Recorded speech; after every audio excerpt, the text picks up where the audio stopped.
who's very welcome to join our meeting tonight. So I'm delighted to welcome you all. Our speaker is Keith Paver, and you're very welcome. I'm going to ask Najib to introduce you. Okay? Thank you, Madam President. Good evening, all. I'm delighted to introduce Dr. Keith Paver. Although I don't think I have met him, but I do know of him. I suppose because of my interest in academia. Keith did his BSc in microbiology at the University of Bristol. Then he carried on and did his PhD in virology at the same university. Keith is a clinical scientist with expertise in a number of areas. Just to mention a few: public health, clinical virology, diagnosis of viral infections. For many years, Keith has been a part-time lecturer at the Manchester Metropolitan University and also an honorary lecturer at the University of Manchester. He's a Rotarian and a member of Macclesfield Castle Rotary Club. He was a district governor in 2004-2005. Because of Keith's academic background and his subject expertise, I'm sure you will find his topic not only relevant, but interesting. Ladies and gentlemen, please welcome Dr. Keith Paver. Thank you. Thank you. Well, that's very flattering. Thank you very much. It's good to be with you. I'm trying to think. This is my fourth talk in just on a fortnight, because people have discovered virologists. In the past, you all know, many of you know me well, and you knew very well that if I got talking about virology, that was the time to go to the bar and get another drink, Ken. But it is good to be with you, and I'm going to start the PowerPoint now. It is quite long, I'm afraid. It lasted 48 minutes the other day. I will skip through some of the slides, but the topic is quite a complex one, and I've tried to simplify it as much as possible, but there is a little bit of science for you to deal with. But I know one or two of you are very good at science. I can see one or two there whom I have known in the past, who will know a bit. So I will now start the PowerPoint if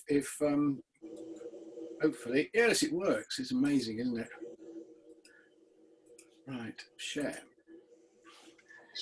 And if we start the slideshow at the beginning. Right, well, I always loved this opening painting. It's by Bruegel, and it's just a reminder that pestilence is by no means a new phenomenon, and was perhaps we are taking more notice of it again after a period when we've rather disregarded it. And I have this quote, which is from Dickens' novel, The Tale of Two Cities, because for a virologist like me, it's a very interesting time. But it is not a good time for most people. And we've seen a lot of foolishness, a lot of misbelief and ideas that are totally bonkers, like Donald Trump's idea of drinking bleach. People who believe things that are not true. But also I think it is a season of light when we do see a different future for us all. We're not going back to the normality we had before, but perhaps the world that we'll come into will eventually be a better one. Your microphone is unmuted. Your video is stopped. Yeah. As Najib said, I started out as a diagnostic virologist something over 50 years ago, but by some strange mischance, I transmuted into becoming an epidemiologist, partly once the Health Protection Agency was set up and we covered the whole of the Northwest region, I was on a number of regional teams, one of which was the Regional Surveillance Committee, responsible for looking at patterns of infection in the northwest of England. So it was an interesting job. It's something that's always fascinated me. But just to remind people, it's not just about describing what a problem is and what causes it. It's also about giving data for people to plan to try and prevent infection and control diseases, and ultimately to get rid of them. So to move on, I always like to start with this screen.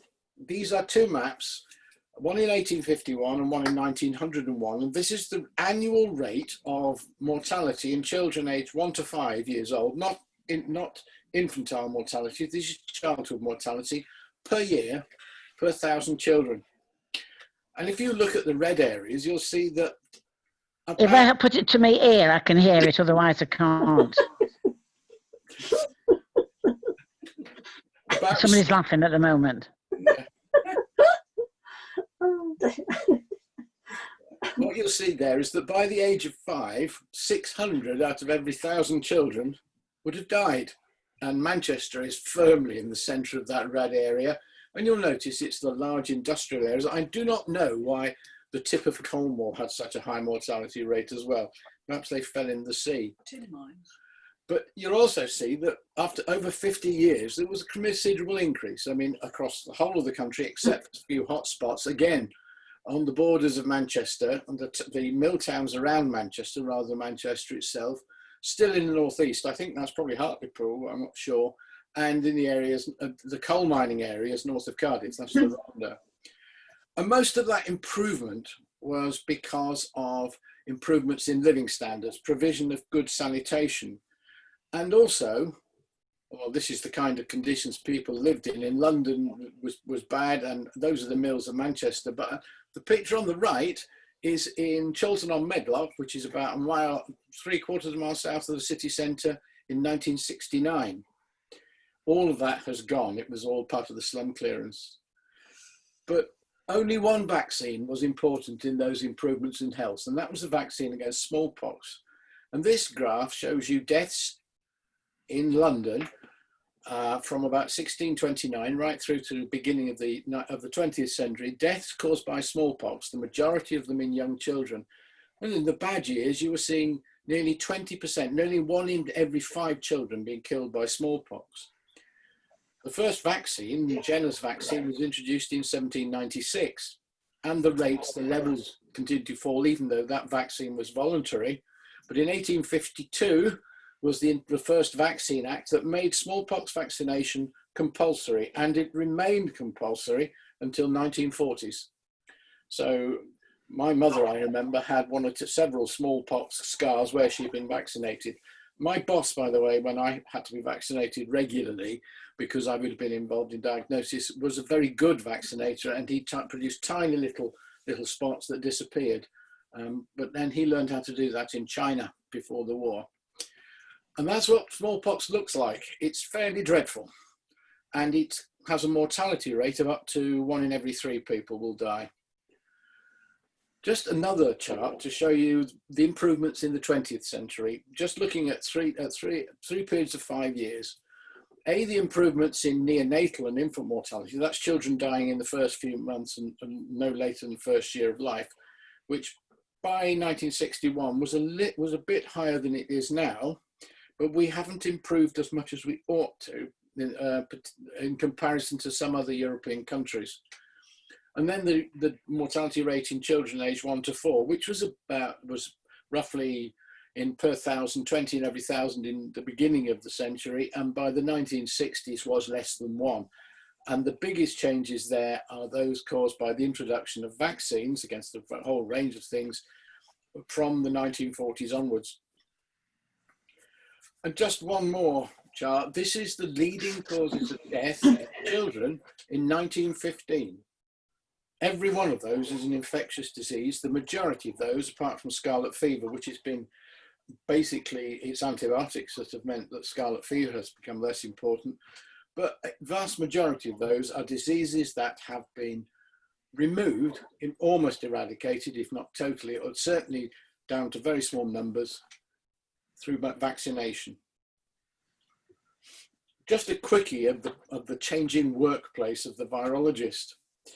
The top right is a fairly typical virology laboratory. Mine was a bit tidy in that, but that's because I was dealing with hepatitis and HIV, so it didn't pay to be untidy.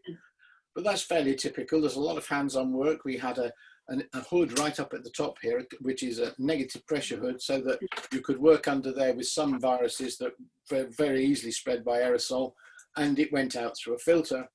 But the bottom right is what the laboratories become to look like today. Lots and lots of machines that will do all the immunological tests, that's tests for antibody, and all the tests that you're now seeing for COVID-19, which are gene amplification tests. It's all done by machine. There's not a lot of hands-on anymore. And the left-hand picture is an electron microscope, which appeared in our laboratories in 1970. They bought us one in quite a lot of laboratories across the country. All English electron microscopes made here in Manchester by later Kratos, and they have all disappeared because all the work that was done on electron microscopes, looking for new viruses, looking for viruses, is now done by gene amplification. I do have one or two bits of electron microscope at home. I have a lens, which is a doorstop. But to go to the disease that we as Rotarians promised we would eradicate from the world back in the late 1970s, early 1980s. And this is a fairly typical picture, although I think this is in America, a typical picture of what you would have seen in the early 1950s in the UK. And most of us will have known people like this. My best man wears a caliper. He's now a year older than me, so he's 73. And he had polio when he was 2.5. And a lot of the paralysis in children was of that variety, a single leg. We have an iron lung at Ulster in headquarters. These are for people where the paralysis is, where the virus is affected further up the spinal cord, and where they are losing muscles that allow them to breathe. That's the muscles between their ribs or the muscles in the diaphragm. And so these iron lungs, a fairly simple concept, were invented. All they do is it's a box that you're sealed into, and it partially evacuates, the air partially evacuates, and in that reduced pressure you are forced to breathe. You can't help it. Your chest inflates and air is sucked into your lungs. And for many people in the early stages of their disease, this was essential. This is what kept them alive. But on the whole, those who needed this sort of ventilation, this sort of passive ventilation, were older children and, I'm afraid, adults who caught polio. Polio became a notifiable disease, a little bit more about that in a minute, and we started a statutory notification of certain diseases in 1912, just before the First World War. And you'll see that polio rattled along at about 500 to 1,000 cases of paralysis per year, right up to the years after the Second World War. Prior to the 1900s, the late 1900s, polio was a sporadic disease. There were always cases of paralysis, and we know that we know they happened in Egypt because there's one of these stele of a pharaoh who had paralysis, or certainly an Egyptian. Sir Walter Scott had polio and described his condition very, very ably. He had it when he was probably in his teens. But on the whole, it was an endemic disease. There were very few cases. It was not an epidemic disease, but it was around the late 1890s that we started to see epidemics of this small numbers, 500 to 1,000 cases per year in the UK. And then after the war, it went absolutely bananas. And we saw this up to nearly 8,000 cases in 1947, and again a peak in the early 1950s. And that same was happening in the United States. And since the 1930s, a great deal of work had gone into developing vaccines, and the inactivated polio vaccine was introduced in 1955 and did have some effect. But it wasn't until we introduced the oral polio vaccine, which we presumably all had on a sugar lump, in 1962 that we reduced the numbers to very small numbers. And the last indigenous case, the last case of polio in this country that was not introduced from outside, but the last indigenous case was in 1984. But for those who say we're taking a long time to get rid of it from the rest of the world, just to point out, it took 22 years in the UK with all its advantages of childhood health and widespread, almost 100% vaccination in infancy. It took us 22 years to eradicate wild polio from this country. But this is what it was like, looking at those peaks in the 1950s. This is a description, I'm not going to read it out, but it's a description by Tony Gould, who has written a history of the disease. He caught polio from his father. They lived in Southern Ireland, in Cork, and his father came over to London to work for Malcolm Muggeridge for a few months and went back with polio and gave it to his children. And what he says is it was a panic that we only saw again, really, in the same way when the first years of HIV pandemic, when we had the tombstone and everything. And I think probably again now. And the reason that it was so feared was not because it killed people, but because it made children disabled. It put them into a wheelchair, and it was generally those children in the middle classes who were most likely to be affected, unlike almost all other diseases, which their greatest impact is on the poor and underprivileged. Why did it happen? Well, it's interesting that polio emerged out of an endemic situation because of the improvements in hygiene that had seen the childhood mortality rates fall, because fewer people were being infected. So you built up a population of susceptible children who would get infected when they were in their between 1 and 5, but also many children who would have been protected by maternal antibody who were catching it in infancy, and that's mostly the ones most likely to die. It's a disease that, oddly, we saw more of and started as an epidemic as we improved the living conditions of people. But it's a virus that enters through your mouth. It's present in contaminated food and water contaminated with feces. And it basically replicates in your throat and then in lymphoid tissues. That's what Peyer's patches are, at the top end of your small intestine. From there it gets into the bloodstream. Again, after it gets into the bloodstream, it can go to the central nervous system, but that's very unusual. It's only in about 1% that the virus spreads to the central nervous system, and it can cause meningitis, and it can cause the typical symptoms of infantile paralysis or paralytic polio. And the higher up the spinal cord it gets, the more severe your symptoms are likely to be. But in very small children, the rate of paralytic disease is quite low. We're talking perhaps, that says they're 1 in 1,000. We reckon on a ballpark figure that it's about 1 in 200. So every child we see in Pakistan or India who has got a paralytic polio, we would estimate there's probably nearly another 200 children who are infected, who either have no symptoms or flu-like symptoms, or 1 or 2 will have meningitis, but who certainly are all going to recover. When you get older, the paralysis occurs in adults in about 1 in 75, and I've known one adult who had polio when he was in the Navy, and he was my senior lecturer in virology. We've got 2 vaccines. The first one was an inactivated vaccine. It's an excellent vaccine for preventing neurological disease, because the circulating antibody that it produces in your bloodstream prevents the virus forming a viremia and getting to your central nervous system. But it doesn't protect against virus shedding. In other words, people who've been given inactivated vaccine, the virus can grow in their throat and in their gut and be excreted and then go to other people. The oral polio vaccine mimics that we get with the natural infection and produces what's called mucosal or secretory antibody in the gut, which means that immunity developed by infection or oral polio vaccine prevents the virus growing. It stops spread as well as stopping disease. A little bit more of that in a minute.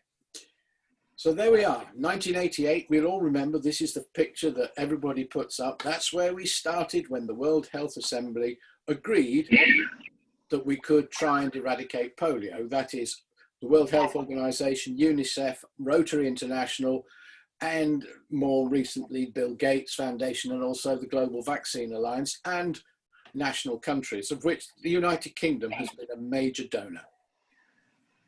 Well, that's where we are now. I was going to put up what the picture is last week, which is the last numbers. There were no cases of wild-type polio last week in the two countries where it is still endemic, and that's Afghanistan and Pakistan. No cases. This is the rate. This shows you the rate of it. The big bars are the rate in each week of acute infection. You'll see that in Afghanistan in probably late May, we actually saw a rate where that 4.5 children in every million 0 to 4-year-olds actually had paralytic polio, and the red line shows you how it happens over time. This is the progress, the rate over time. So what you can clearly see is that in Afghanistan we've had periodic small increases, but that in earlier this year, in April, May, we have been seeing a quite significant rise in the number of cases in Afghanistan. I mean, they're still very, very small numbers, but it's significant. Whereas in Pakistan, we saw a rise in the number of cases from a very low level, very low back. We actually thought we might eradicate the virus in Pakistan, but that was in about April, May last year. And it reached a peak around Christmas this year and has been falling ever since. And again, I'm hopeful. There will have been disruption of vaccination because of the COVID-19, but at the same time, there will have been a reduction in the movement of the people in whom this virus is circulating because of COVID-19 and because there has been fairly strict lockdown in Pakistan. If you watched the cricket today, you will have heard Wasim Akram telling you that since March he's been living in his house, not going out in Karachi. And vaccination programs started again in July and are now proceeding in a large number of countries, but I mean, and a very, very big campaign in Pakistan and Afghanistan. And this just shows you a map of where those cases, the red dots are where the cases are. And just to point out that in Pakistan, the country is divided longitudinally down by the river. And here's Karachi, but Karachi is the major port. 15 million people live in Karachi. The most heavily populated areas are the Punjab, which borders with Indian Punjab. This is the northwest frontier territory up here, well known to the British who policed it at one stage. And this is the city of Peshawar, which is the largest city in the northwest provinces at about 2 million people. And over in Afghanistan, this is more or less the major road through Afghanistan, which eventually ends up in Iran. And Kabul, the capital, is on this road. So you have a major road that goes across Afghanistan through the northwest frontier and up to Islamabad in the north of Pakistan. And those cases are clustered. The blue are where it's been found in the environment from a lot of environmental testing in sewage and water. And again, you can see there is a strong concentration around the border with Afghanistan, which is extremely porous, but in places where we see no cases. And we will know that we won't have eradicated the virus, not just when we got rid of the cases, but when we see no more positive environmental samples. Just to give you an idea of the problem, Pakistan is a very young population. It has 32.7 million children under the age of 5. That's 15% of the population, and there are 6 million births per year. Afghanistan, an even larger proportion, nearly 1 in 5 of the population of Afghanistan is under 5, and there are about 1.2 million births per year. All of those are the children that we have to vaccinate every year. So we're talking about, just between those two countries, something like 33 plus 8, 41, over 40 million children have to be vaccinated out of the total vaccinations we do across the world of about 450 million children a year. Just to show you what it looks like, I've not been to Pakistan. I'd love to go, but we're not allowed. But I have been to India, and it strikes me, the top left is Peshawar, which doesn't look very much different from other Indian cities I've seen, and the bottom right. But a typical landscape of the northwest frontier is, it used to be a very popular holiday destination. It's alpine scenery, very, very high mountains, up to the southern Himalayas, up to 20,000 feet, rivers, not many roads, and it's very difficult to get to in the winter because they get a lot of snow. But these are the courageous people who are doing the vaccination. These are mainly young women from the communities. They're working in communities where they live. They've been trained, they are trusted.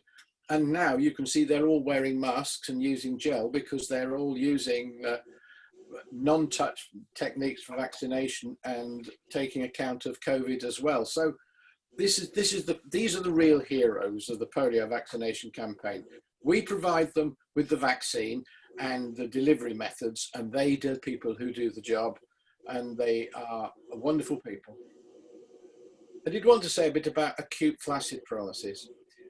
The vaccine strain, the oral polio vaccine, to produce the vaccine, it was attenuated. We induced genetic changes in the virus so that it was no longer neurologic. It would no longer grow in the cells of the nervous system. It wasn't neurovirulent, and it reduced its ability to be transmitted. But we didn't take that transmissibility away completely.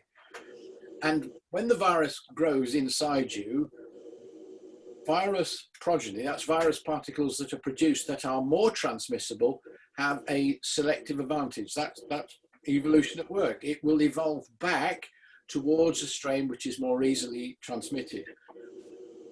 It will be transmitted from person to person, but as long as vaccination levels remain high enough, it may go to one or two other people. That's the limit of it. The appearance of acute flaccid paralysis, which looks no different from wild-type virus, caused by vaccine-derived virus, indicates that there are substandard levels of vaccination. And it's interesting that what you're looking at in Afghanistan and Pakistan, this has been quite recent. This is a measure of how much we have lost in the vaccination campaign in this last few months. We also see we have a considerable problem, mainly in Central and West Africa and in Ethiopia. These are very small numbers, less than 10 in these pink areas, but it's still a significant problem, and one that is being addressed by new polio type 2 vaccines. Well, polio emerged. It was not a new virus. It had been a human virus for probably ever since human beings started living in towns and cities. So we took 5,000 to 7,000 years. Polio has been. And why did it emerge from that as an epidemic disease? Because of naturally declining immunity, because fewer people were becoming infected, because we'd improved our living standards, our sanitation. So it emerged from an endemic situation to become an epidemic disease because the amount of immunity declined. That's not many viruses have emerged in that way, just a few. Another one that has always been produced periodic epidemics is measles. We'll say a bit more about measles in a section. But measles is emerging now in Africa and in Europe and in the United States, where we're seeing significantly more cases of measles because of the reduction in vaccine uptake in children.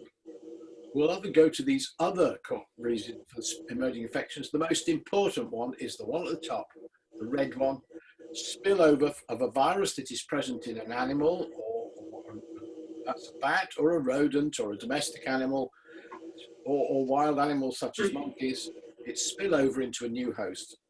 But some of the reasons for that happening are these environmental changes and changes in the way that we behave. So more people living in towns, so on and so forth. So I thought just a quickie on measles. That's what measles looks like. That's the rash. And as you can see here, measles cases, this starts in 1940 with the war. And you can see that in some of the years, in the 1960s, we had 750,000 cases of measles in the year. Measles vaccine was introduced, first of all, here in 1960s, and MMR in 1987. And measles have become very, very unusual. But this central graph shows you the uptake of measles vaccination, the percentage of children who have been vaccinated against measles in 2 doses in 2017-18. And you can see that there are some areas of the country where it is way below, well, in most of the country, it's below the 95% level, which is necessary to prevent measles spreading. So measles incubation period, 10 to 12 days, causes a high fever. It grows in your nasopharynx, that's the cells of your nose and throat, and in your regional lymph nodes, tissues such as tonsils. It then causes a viremia, it goes into your bloodstream, it then replicates in macrophages. They are sort of free-swimming amoeba-like things that mop up all sorts of nasty stuff in your bloodstream, including bacteria and so on. You get a secondary infection of your respiratory tract and other organs in the body, or can do. And the predominant symptoms, apart from fever, you get a cough, a runny nose, can get conjunctivitis, and the characteristic rash. Everybody gets the rash. It develops 2 to 3 days after onset of symptoms, lasts 5 to 6 days. I can't remember whether it was itchy or not. My mother tended to put calamine lotion on any rash I had, on the basis it probably was going to be itchy.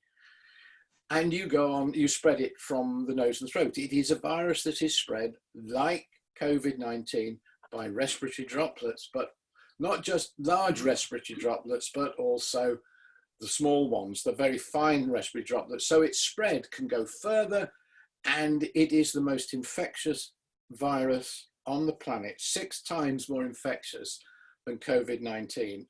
Serious problem. If measles was to appear today and there were no immunity, it would be way, way worse than this coronavirus. I seriously mean that. 30% of cases have complications. The most common ones are pneumonia, which is the leading cause of death, but also 1 in 1,000 cases end up with an encephalitis with residual neurological damage in as many as 25%, and a case fatality rate of 15%. Serious business. And although measles-associated death is normally only about 2 in every 1,000 in children under 5 in developed Western countries, it can be 10%, as high as 10% in people with malnutrition. This is a serious disease. And just the graph shows you that the top right shows you the increases in measles in the last few years. And the blue bit that is Africa, and Europe is red. And you can see that in Africa, it's been even more significant than here.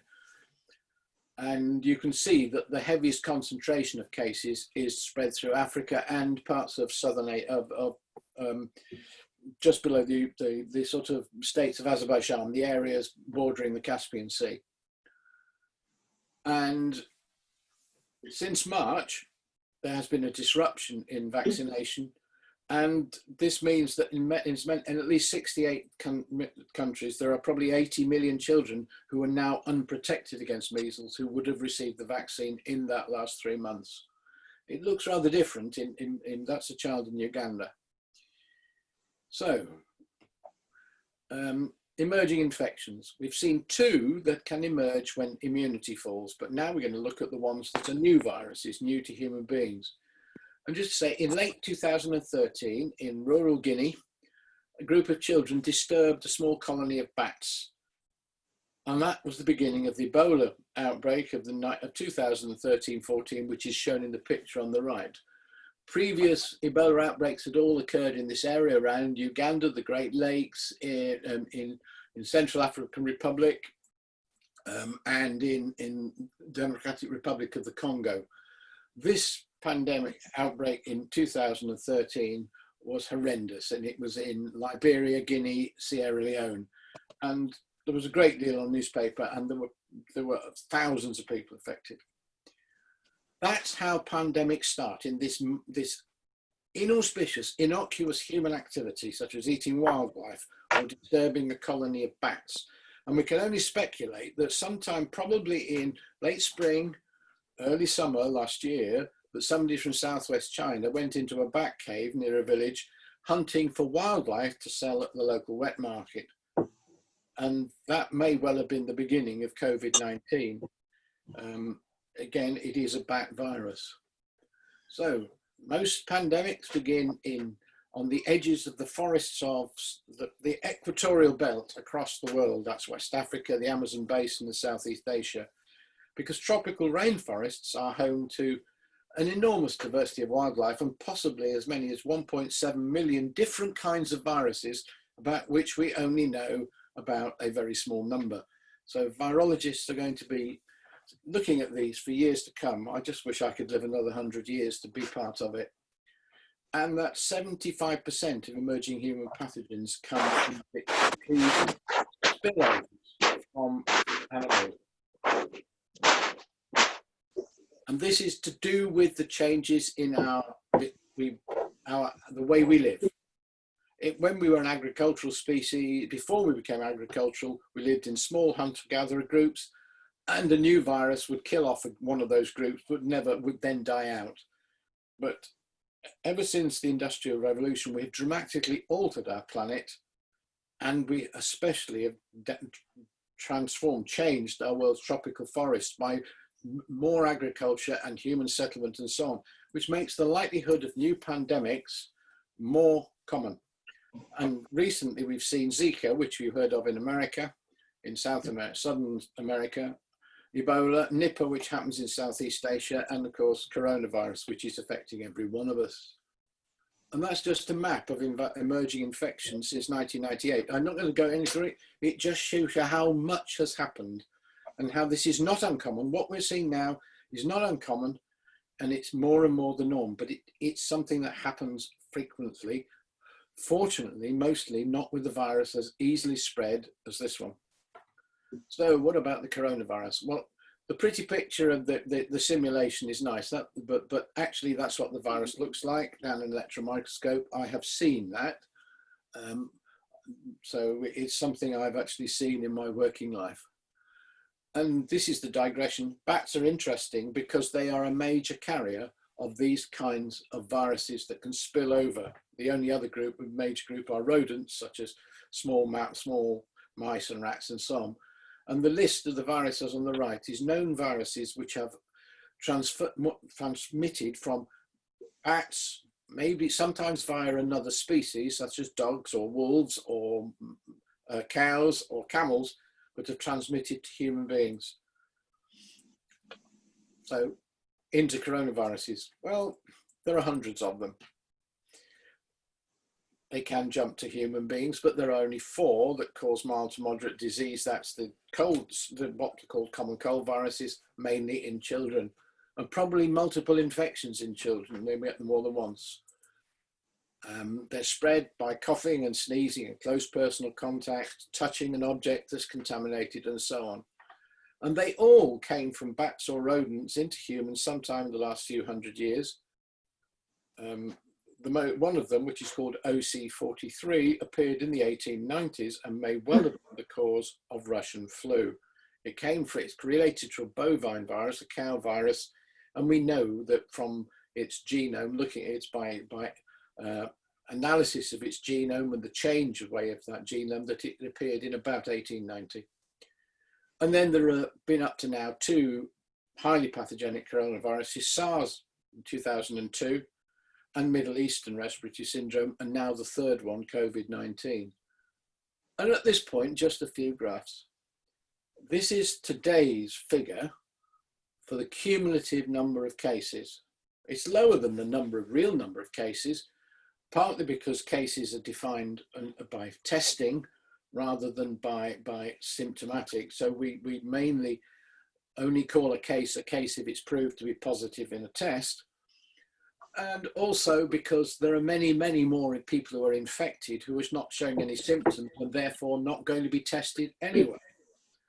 And you will see that we're now over 18 million cases in the world. And this is the daily average, rolling 7-day average of new cases per day. And as you can see again, we are now seeing over 250,000 new cases per day across the world.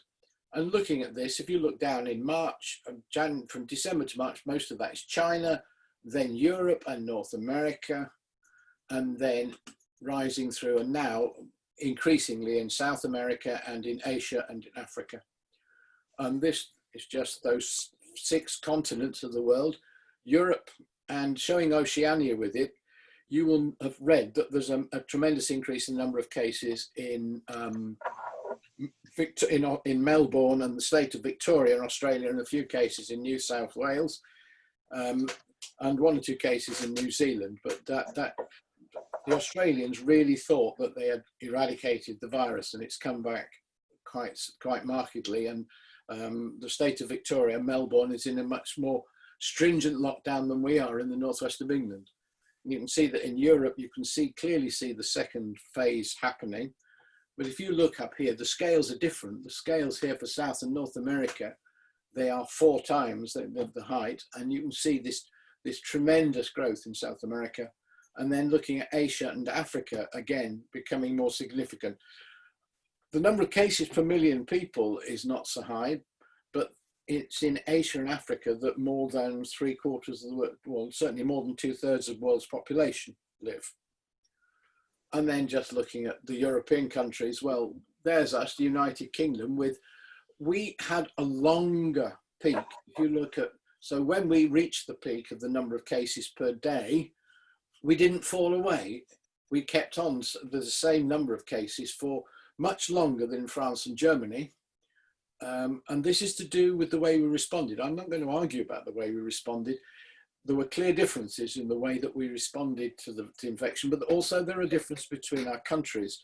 Germany is much more federalized, and the federal governments have much greater local autonomy than the different parts of England. And France, of course, is a much lower population density, apart from Paris and Lyon and Marseille. But if you look down at the bottom, you can see Spain and Italy, and Spain is now showing a very, very rapid rise in the number of new cases.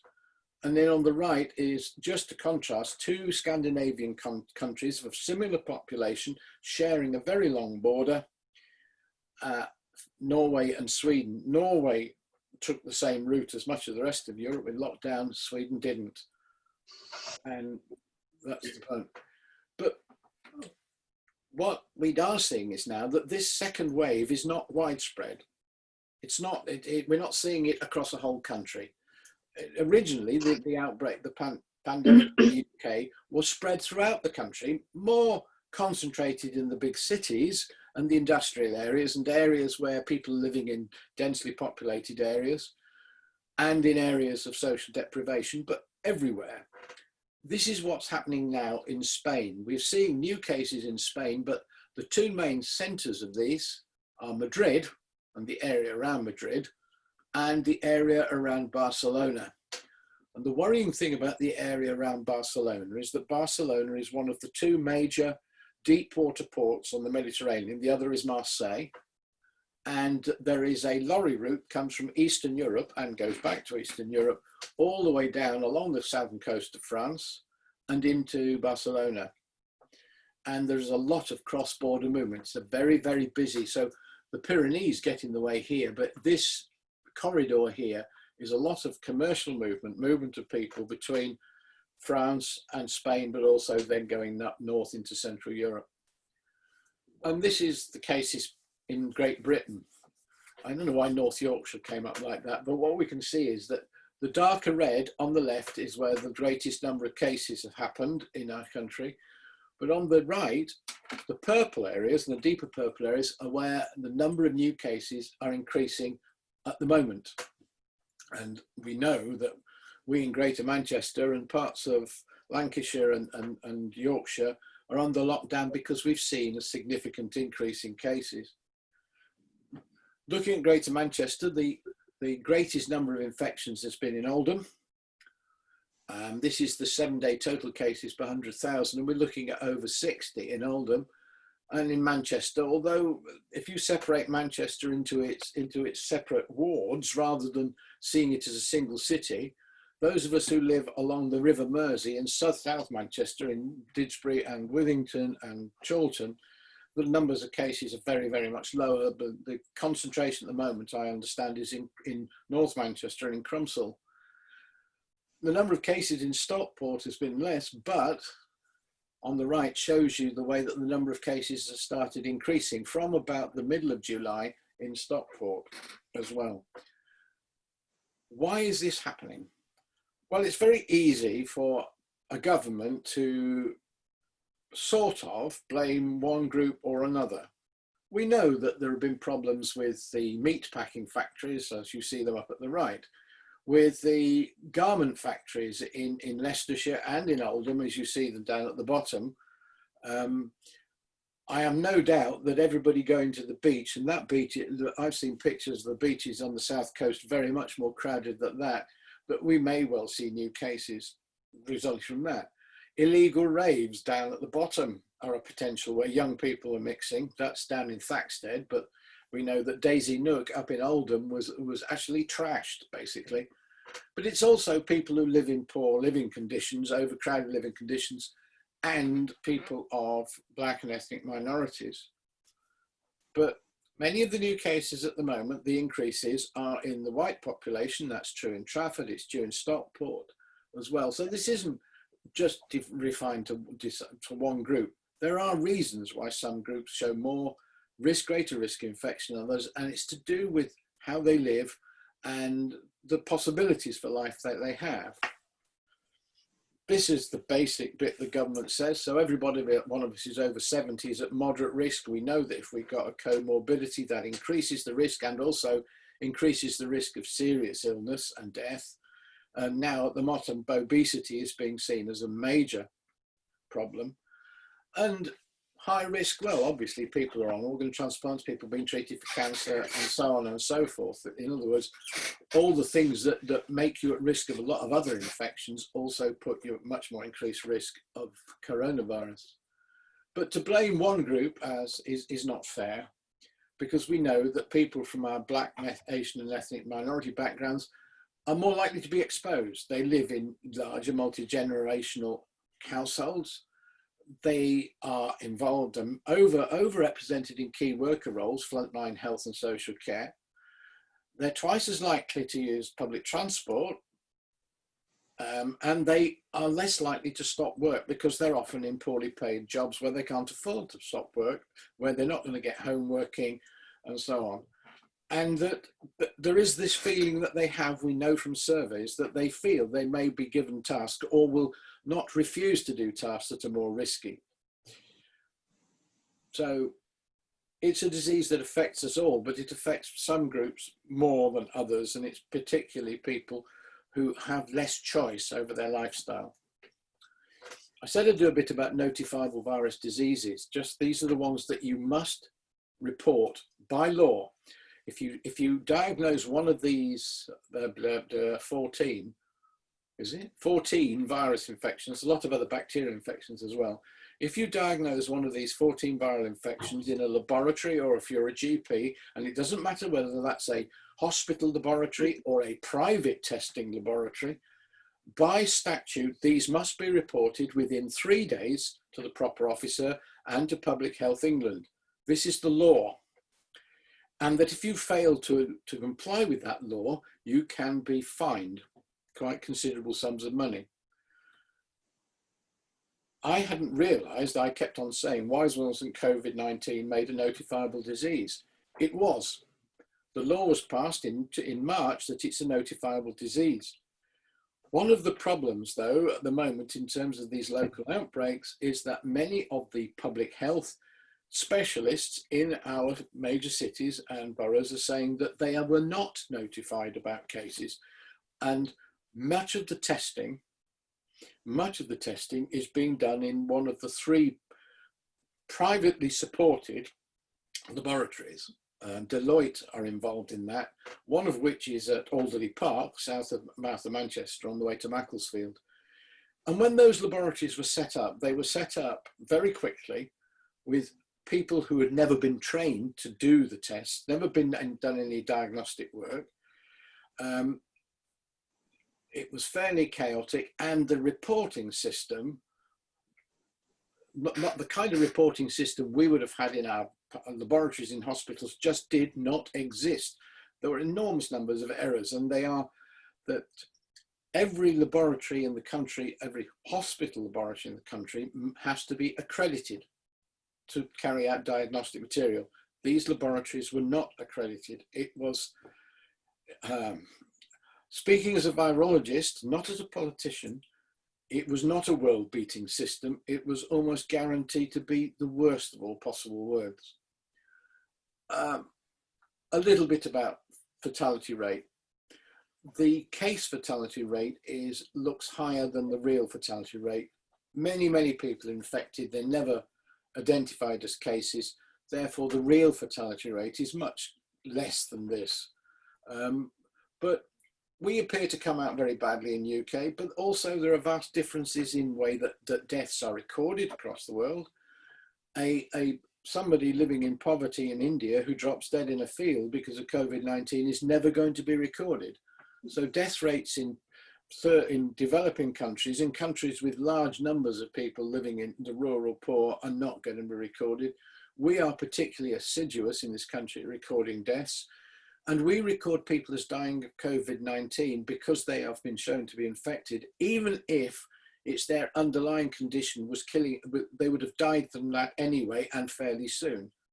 Many people with underlying conditions, yes, it does shorten their lifespan. It's thought perhaps by as much as 5 years, but we are recording people who died of COVID-19 who probably didn't. They died of their underlying condition and just happened to be infected with COVID-19.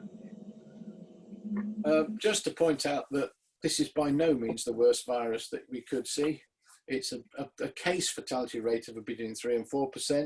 The 1918 pandemic flu was about 2.5%. Seasonal flu between 1 and 2 in every 1,000. But that's still a large number, thousands of cases per year. But if you look at something like rabies virus, it's 100%. So being bitten by a rabid dog is not a good idea. Just another pretty picture to show you the coronavirus sitting on the outside of a cell, just to prove it's real. This is a real electromicrograph. It's been false colored. That's the virus on the outside of cells. It enters into your lung, into the tissues of your lining your lungs by interaction with a receptor called the ACE2 receptor. That receptor is part of the system your body has for regulating your blood pressure.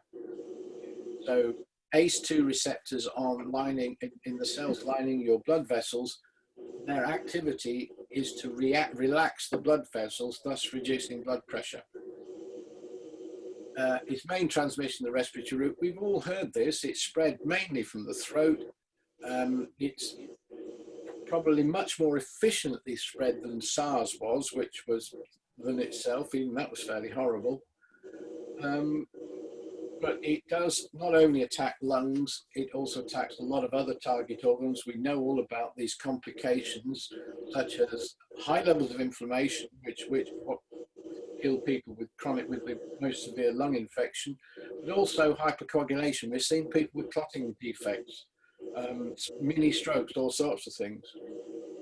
And it does appear that it can have very long-term effects, even in people who had mild symptoms.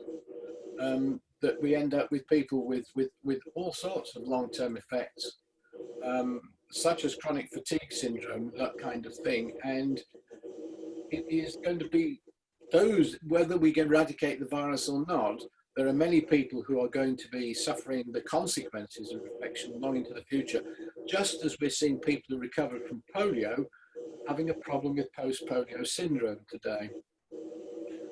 The green bits are where everybody's died, which is not surprising that the highest concentrations are around our major cities. We are a very urbanized population in this country, but you can see that's where the majority of people live. And our excess deaths were at their peak during April and May. So this is where it gets to the difficult bit. This is the virology. This magic number that Matthew Hancock talks about, R, is the number of people that one infectious person will infect during the time of their infectivity. Obviously, this is affected by all sorts of things. If somebody becomes very ill very quickly and ends up in hospital, their ability to transmit the virus to others becomes severely limited because they will not be in contact with as many people. So a virus that is too virulent, that causes too severe an illness, is reducing its possibility of being transmitted. The reason this virus is so successful compared to the original SARS is because it doesn't cause serious illness in most of the people it infects. So that people are walking around who are infectious, but not ill enough for them to be isolated or separated so that they're capable of transmitting to a lot of other people. And these are organism characteristics as much as anything else. How transmissible it is, how easily it's spread from one person to another, how long they're infectious, how severe the illness. Those characteristics are immune competent. If we were to go for herd immunity, which would mean infecting probably 70 to 80% of the population, which is not going to happen, but the people who were non-immune would be then the people most likely to be affected. So vaccination is the way that we can change our susceptibility. And then the way we live, population characteristics, live in a city, meet more people, younger people, meet more people, children, school children, meet more people. If you're going to work or to a football match or whatever, you meet a lot of people. So it's the way we contact and interact with other people, the way we mix, and much of that depends on our lifestyle and population density. And that's the mathematics behind it. It really is not difficult. It's just the attack rate. That is, what is the risk of transmission between an infected person and an uninfected person, a susceptible person in every contact? How many contacts does that infected person have in any unit time? How long they infect us for? And of the people they meet, what is the proportion that is susceptible to infection? And you change any of those four characters, and you can change the transmission of the virus. You can reduce the number, the R number down to below 1. We've done it in one way. In the future, using vaccine, we're going to change the last thing, the proportion susceptible to infection. So these are just the things we've been doing. We've reduced the attack rate, the risk of transmission by contact, by social distancing. 2 meters is a good distance. The virus very rarely spreads beyond that. It's in big droplets. Washing our hands so that if we touch a contaminated surface or touch another person who's got virus on their hands or their body, that reduces the attack rate. By wearing face masks, not only do we protect ourselves, but if we are infected, we protect other people. And by using screens, in other words, when you go into a shop or a bank and there's a plastic screen between you and the person, that protects both of you. Reducing transmission, case detection, finding out all the positives. Now, we are supposed to having a track and trace system, and it's so far from detecting the 80% of the contacts of an infected person as it should. It is doing no better than 51 to 52%. Hospitalizing people who are ill, even people who are quite mildly ill, if you hospitalize them, that will reduce the number of contacts, but it means that we are putting stress onto the NHS. Quarantine. Obviously, quarantine prevents you meeting anybody else for up to a fortnight, and contact tracing. And reducing the number of contacts you might have. Lockdown means we meet very many fewer people. Some of us, I mean, you go out sometimes into the street and look across and see if there are other human beings. School closures, shop closures, you've seen it all. Now, you might argue that when we want to reopen the schools, as we surely must, because of the effect on children, should we be allowing people to go into pubs and restaurants? That I absolutely love, because you can see the item begin to evolve. So, really to end. Oh yeah, I'm fine. How are you doing? Very good. I love it when I see this stage sewing. Yeah, just lots and lots of hand stitching at this stage. That's entertaining. 3 stages. We can prevent the virus from getting into cells in our body. Vaccines are going to be the number 1, but you'll have seen that they've been asking for immune serum from people who recovered. That's convalescent plasma. And I think we probably reduce monoclonal antibodies. We can treat people who are ill to increase the chances of their recovery, antivirals such as remdesivir, and we can minimize the damage to their organs by using anti-inflammatories such as dexamethasone. And when people, if there is a more severe second wave and more people end up in hospital, our clinicians have learned an enormous amount in this last few months, and the outcome for most of those people will be much, much better than it was at the beginning of the pandemic. But we need to take infectious diseases seriously. So if you've got mild flu-like symptoms, you should not go to work.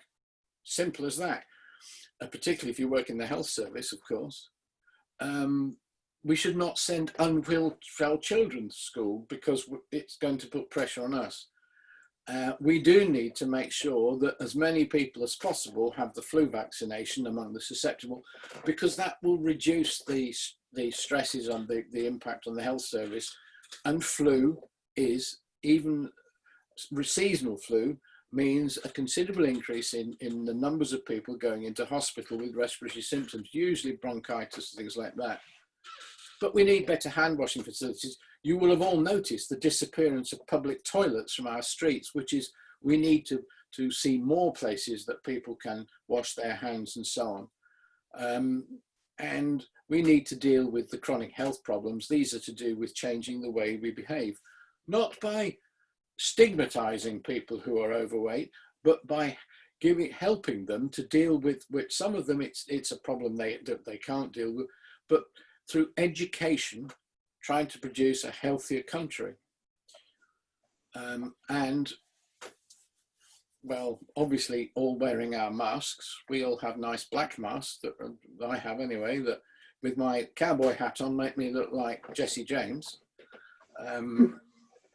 But somebody said it was frightening when I put a picture up. Not at all.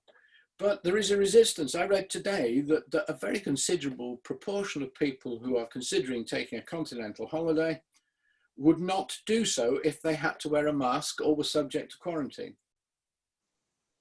So the real lesson is not focusing on self-interest.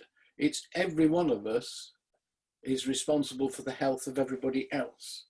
We need to have a collective responsible attitude to infection, to educate ourselves and understand how we might reduce infection, to accept the periodic lockdowns that are going to happen because the virus isn't going to disappear. But there's a wider thing. Preventing pandemics, we need to stop them happening in the first place.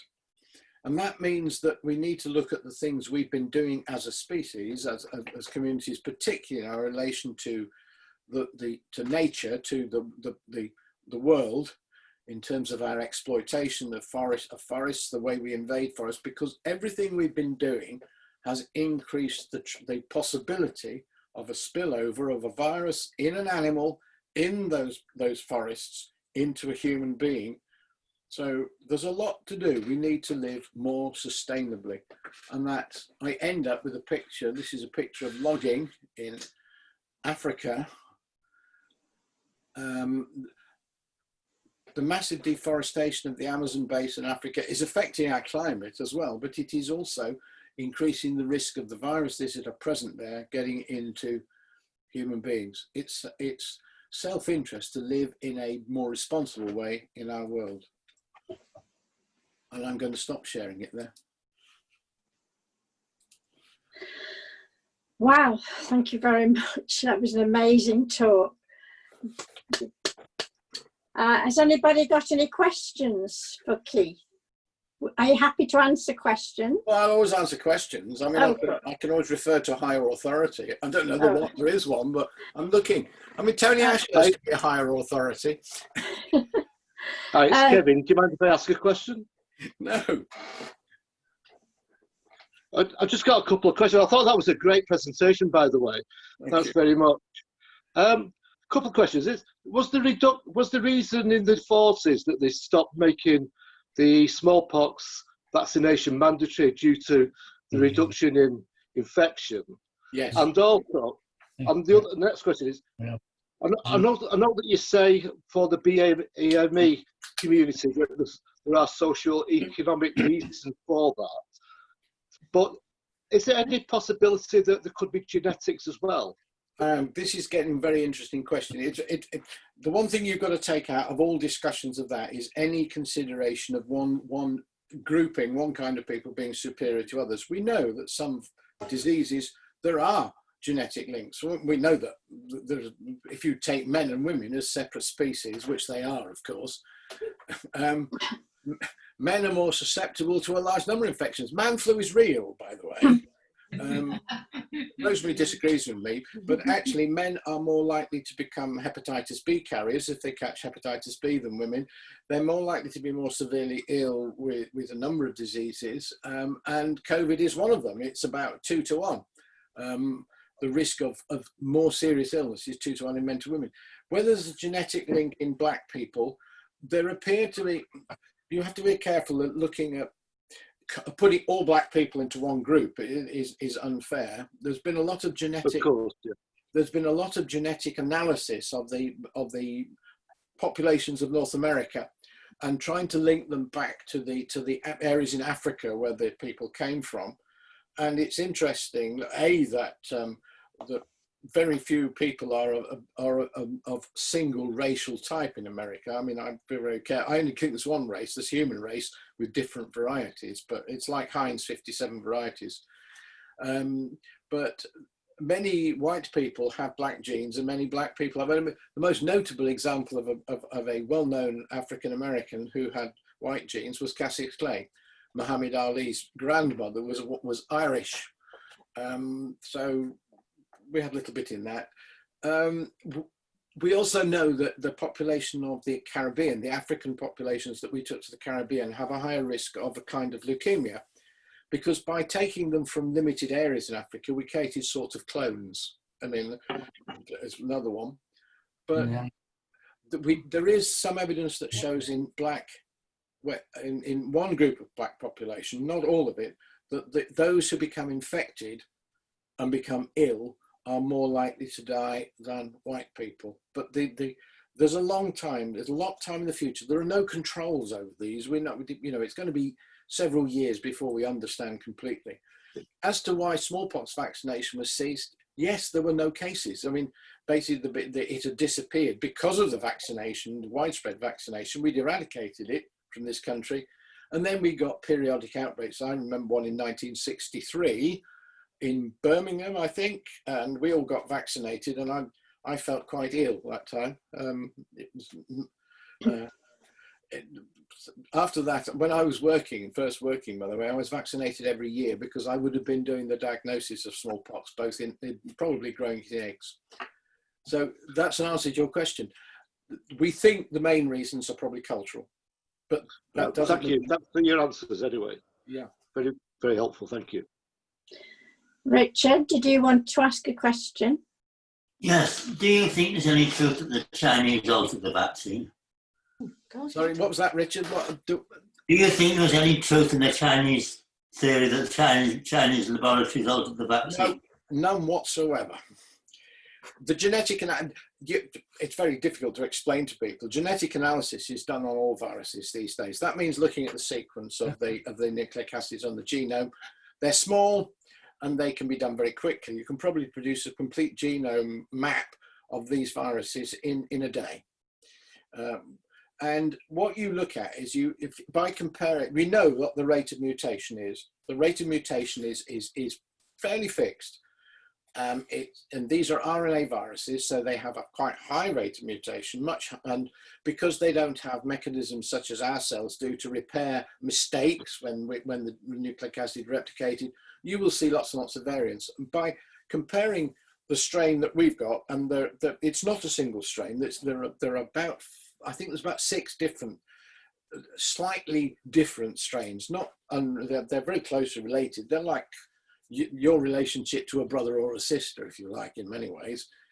But comparing that to the virus in bats, we find that that it's no evidence of it being produced in a laboratory, and actually to do so is very difficult. I mean, the evidence is that it's come straight from animals, through the wet markets, and it's just the trigger events happen sooner than we think in small numbers of people.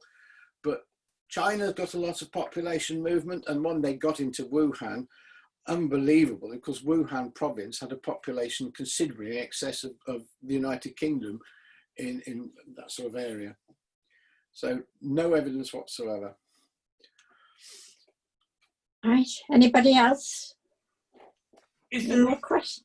Is there any evidence that having had COVID, you build up an immunity that will last, or is it short term like the cold? This is a question we don't know the answer to. Some evidence shows that maybe people will have longer term antibodies, but I think there'll be differences between individuals anyway.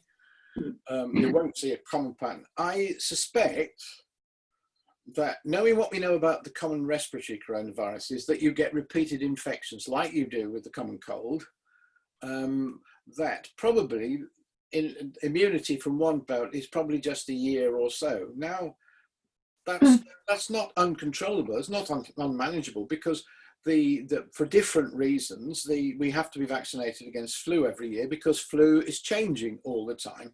So the annual vaccination is essential. I suspect that once we have got successful vaccines, that we will be vaccinating maybe, well, it'll be everybody to start with, but after that, it will be susceptible people would be vaccinated, recommended for vaccination. In other words, all of us will be getting it every year, hopefully.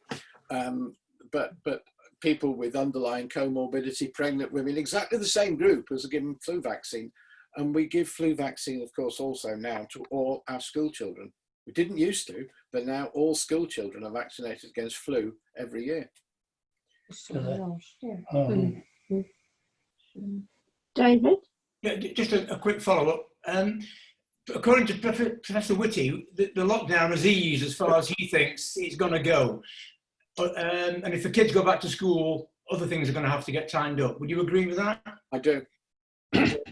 We have to make choices. Now, as long as those choices are not that every one of us over 70 can't go on holiday again or see our grandchildren, which is the thing that's hurting most people. And it's not good for the grandchildren as much as it is for us. But I think that it means that there are areas that, shall we say, 60,000 people in Old Trafford, or the one where we play better football, that is the Emirates. I think there's going to be a limit on that. And you wonder, why has it been so difficult to put back crowds into football grounds? It's not the grounds. You could space people in the grounds. You could put 20,000 in Old Trafford, sitting more than 6 feet or 2 meters apart. Unfortunately, the way we let people into football grounds is we channel them through very narrow openings. A different way of doing it. In other words, we can, you've been to B&Q in the last few weeks. B&Q handle it extremely well. And B&Q is essential, of course. Anybody else? Any more questions? Laura wants to ask a question. Right, Laura? Yes, thank you. So I was just unmuting myself. That's all right. Thank you for the information on the BAME community. I've got links with the British Bangladeshi community, and I do some charity work in Oldham, and they're starting to feel stigmatized. So that would be a good message to get out, what you were talking about, the social conditions. But I'm just wondering, I've got a question for you. We're doing a lot of regeneration in Stockport, and we're going for more higher density housing. You'll see that there's lots and lots of apartment blocks, in the pipeline. Do you think that then would, if there was to be something like this in the future, mean that it would be transmitted a lot sort of quicker and have more of an effect because of the density of the housing that we're going to build? I think high density housing does have problems. If you go back to the original SARS of 2002, 2003, once it had got out of China, it got into Hong Kong. There was a doctor who went to Hong Kong to see a family thing who carried it with him, and he'd been treating patients. And when he got symptoms, he self-isolated, but 10 other people or so on the floor, on his floor in the hotel, became infected. And from there, it got into Singapore, Vietnam, various other places. In Taiwan, Singapore, it was very much the tower blocks that were a problem. Now, I have to say that it was partly through to poor design. So there's evidence that SARS coronavirus, the first one, was excreted in feces, and the toilets weren't working properly, or the sewage system wasn't working properly in the tower box, and there were aerosols back into the rooms, and that's how it was being transmitted. So good design, good ventilation, wide stairways. In other words, all the things that you would love to. I mean, we'd all don't mind living in high density occupation if it's of a sufficient standard for it to feel good. The trouble is, too often our high density population, our tower blocks have been of a low standard. So it's to do with all sorts of things, but design. But I mean, you know, multi-occupier houses is a problem, as we know, but you know, and that includes student residences as well. I don't know, I just about remember being a student. Right, anybody else? Right, so if I can find him. Bob, are you there? Yeah, I'm here. Hi. Bob would like to give the vote of thanks. Thank you. Okay. Keith, that was a very fascinating talk, and I thought you put the subject over very well. I wish my school teachers had been like that. I'd have taken a lot more in. In a previous life, I was sometimes involved in bacteriological warfare at the Defence Medical Equipment Depot in Germany. Mm. And one of my close friends, a guy called Roger Owen, was a scientist at Porton Down, and he specialised in germ warfare. In regards to COVID-19, I know firsthand about that, because in March of this year, my son, Chris, who was at the time was a staff nurse on the coronavirus ward at Stepping Hill Hospital, Yeah. he became ill with it and he was diagnosed with COVID-19. And he lives with me, so for 2 weeks, I nursed him at home. Mm. And his temperature at one stage was 41. Then, as he was getting better, I was seen by the emergency doctor. He said, "Chris, you've given it your dad." And it's taken me a long time to recover from this. I was diagnosed in April, and it's only now that I'm getting my fitness back. So, once again, I'd like to say thank you very much on behalf of myself and all the listeners. I'd like to invite them to show their appreciation in the usual way. People ways to buy me a round of drink. Well, thank you very much. Just a few messages. I just want to say thank you so much to the fundraising committee. Bernadette, Charlotte, Carol, Linda, Anne and Tony, and John Palmer. Also Mary or anybody else who's helped. They have raised nearly £5,000, which is absolutely amazing. A lot of that was due to a cousin of Bernadette's who gave us a lot of gold jewellery. So I've written to her and say thank you for that. Can we all just think of ways of making money? Even we just put some loose change in a box, or we put our pound that we would at the dodgy raffle if we're not doing the bonus ball. Can we just think of any ways? Because, you know, it all helps the homeless and the hungry. Please do whatever you can. Next week, we have the induction of our 4 new members on Zoom. That'll certainly be a first and a challenge. So committee chairs, could you please organise your meetings on a date to suit your committee? Not next week. So I look forward to your company next week, same time, same date. Nice. So good night, and we'll see you next week. And thank you again. Keep safe, Barbara. Keep safe. And you. It's great to see so many friends as well. I mean, people. Yes, lovely. Well, some people I know very, very well indeed. Like those Welsh people, the Gordons, that shared a lot of late night drinking with him. Oh, it sounds interesting. I don't know what happened to Sati.